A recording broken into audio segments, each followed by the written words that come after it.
Lifeline থাকছে না। আমরা কি শুরু করব ইনশাআল্লাহ? জি ইনশাআল্লাহ। আপনি প্রস্তুত? জি ইনশাআল্লাহ। ইনশাআল্লাহ। আপনার জন্য প্রথম প্রশ্ন, আল্লাহু আকবার।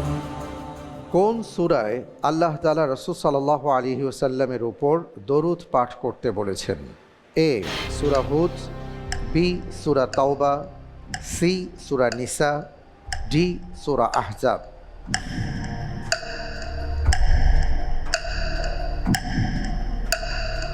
জি আমি অপশন ডি চুজ করতেছি। অপশন ডি জি ফ্রিজ করে দিব। জি ইনশাআল্লাহ। ফ্রিজ করা হোক অপশন ডি সূরা আহজাব। আপনি যে উত্তরটি দিয়েছেন আপনার উত্তরটি সঠিক উত্তর। আলহামদুলিল্লাহ। আল্লাহ সুবহানাহু ওয়া তাআলা ইরশাদ করেছেন, ইন্নাল্লাহা ওয়া মালাইকাতাহু ইউসাল্লুনা আলান নবী ইয়া আইয়ুহাল্লাযীনা আমানু সাল্লু আলাইহি ওয়া সাল্লিমু তাসলিমা। প্রিয় দর্শক, আল্লাহ সুবহানাহু ওয়া তাআলা তিনি ইরশাদ করেন, ইন্নাল্লাহা ওয়া মালাইকাতাহু ইউসাল্লুনা আলান নবী, নিশ্চয়ই আল্লাহ সুবহানাহু ওয়া তাআলা এবং ফেরেশতাগণ নবী সাল্লাল্লাহু আলাইহি ওয়াসাল্লামের উপর সালাত পাঠ করেন। পরের প্রশ্নে যাব ইনশাআল্লাহ। ইনশাআল্লাহ। ইনশাআল্লাহ। আপনার জন্য দ্বিতীয় প্রশ্ন, আল্লাহু আকবার। নিচের কোন ধরনের ব্যক্তি সম্পর্কে রাসূল সাল্লাল্লাহু আলাইহি ওয়াসাল্লাম বলেছেন সে আমাদের অন্তর্ভুক্ত নয়? এ, যে ব্যক্তি জাদু করে বা যার জন্য জাদু করা হয়।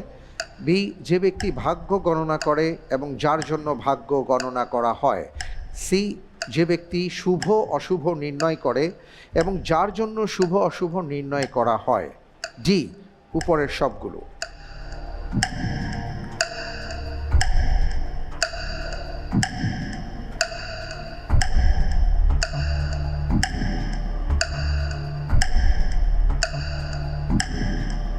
অপশন ডি চুজ করতেছি। জি, অপশন ডি। ডি জি ফ্রিজ করা হোক অপশন ডি, উপরের সবগুলো। আপনি বলছেন যে রাসূল সাল্লাল্লাহু আলাইহি ওয়াসাল্লামের হাদিস অনুপাতে যারা জাদু করে এবং যার জন্য করা হয়, যারা ভাগ্য গণনা করে যার জন্য করা হয়, এবং যারা অশুভ শুভ নির্ণয় করে এবং যাদের জন্য করা হয়, এই সবগুলোই এর অন্তর্ভুক্ত। যে আল্লাহর নবীর হাদিস মোতাবেক সে আমাদের অন্তর্ভুক্ত নয়, অর্থাৎ জি সে মুমিন অথবা ইসলামের অথবা মুসলিম বলে বিবেচিত হবে না। জি। আপনি যে উত্তরটি দিয়েছেন আমি দেখতে পাচ্ছি আপনার উত্তরটি সঠিক উত্তর। আলহামদুলিল্লাহ। মাশাআল্লাহ তাবারাকাল্লাহ।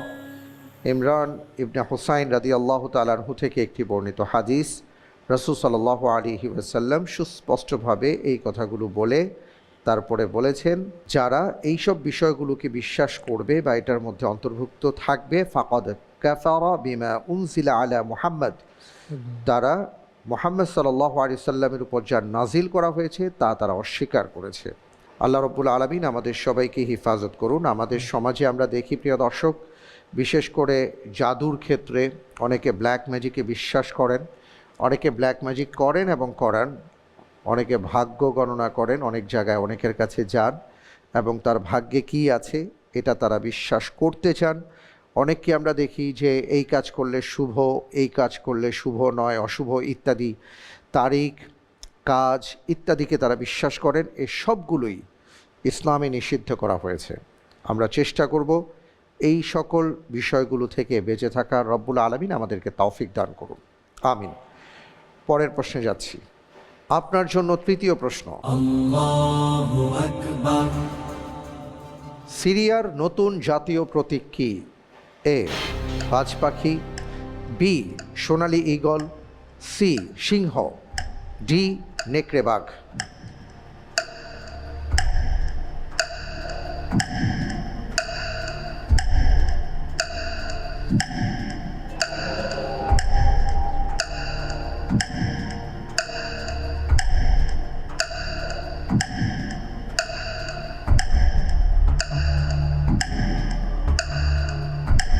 অপশন বি সোনালী ঈগল। সোনালী ঈগল জি ফ্রিজ করব। জি ইনশাআল্লাহ। ফ্রিজ করা হোক অপশন বি, সোনালী ঈগল। আপনি যে উত্তরটি দিয়েছেন যে সিরিয়ার নতুন জাতীয় প্রতীক সোনালী ঈগল, আমি দেখতে পাচ্ছি আপনার উত্তরটি সঠিক উত্তর। আলহামদুলিল্লাহ। মাশাআল্লাহ, তাবারাকাল্লাহ, অসাধারণ। ৩রা জুলাই ২০২৫ সালে সিরিয়ার অন্তর্বর্তীকালীন সরকারের প্রেসিডেন্ট আহমেদ আল শারা নতুন জাতীয় প্রতীক হিসাবে সোনালী ঈগলকে উন্মোচন করেন।